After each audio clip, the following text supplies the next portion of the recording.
Hi everyone, I'm here to talk about the game of Sudoku today. Now I've seen a lot of other YouTube videos showing and demonstrating techniques for solving the game of Sudoku.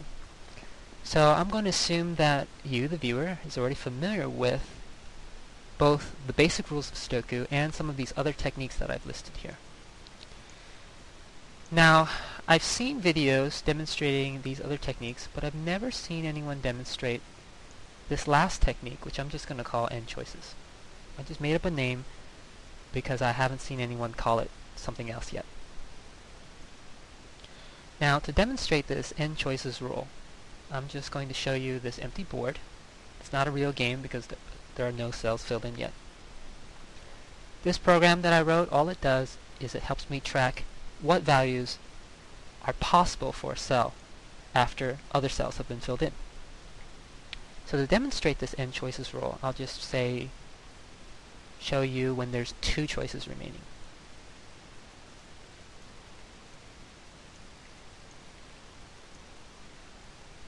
You'll notice that in these 2 cells, there are only 2 values remaining spread over 2 cells. Why is that important? Well, what that means is I can't put an 8 or a 9 in one of these cells over here, and I can't put it in the rest of the minor squares. Why is that? Well, there's only 8 and 9 left available to these 2 cells. If I were to put an 8 here, for example, only 9 is now available to both cells. Now I can't put a 9 in both squares, and therefore putting an 8 here was a bad move. That's why I call it the N choices rule. If you only have, say, 2 choices left spread out over 2 squares, you can't use any of those choices in overlapping territory. For example, the rest of the minor square or the rest of the row.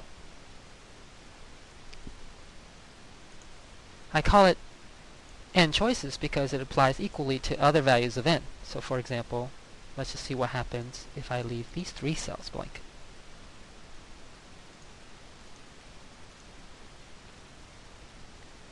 Once again, I can't put a 7, an 8, or a 9 in any other part of the territory, because if I do so, I've only left 2 remaining values to be spread out over 3 cells. And there's just no way 2 values can cover 3 cells and still be a valid Sudoku board. Okay, let me show you this in a real game. Here is a game that I've been playing, and I've not quite solved it yet.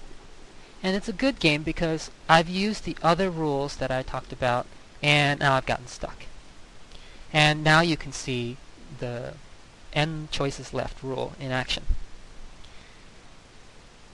For example, here I see a 1 and a 3 left.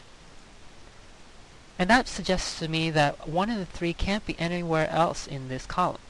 But that's not really helpful because 1 and a 3 can't be in this column anyway. However, over here in this left column, I see I've got a 4 and a 7 left in 2 cells. 2 values left spread over 2 cells. What that means to me is that no other cell in this column can support a 4 or a 7. Looking up a little bit, I see a 4, a 7, and a 9 remaining in this cell.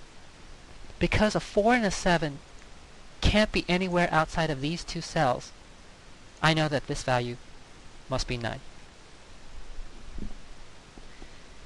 Okay, so that's the N choices rule. Thank you for watching, and I hope this is helpful in your attempts to solve Sudoku puzzles.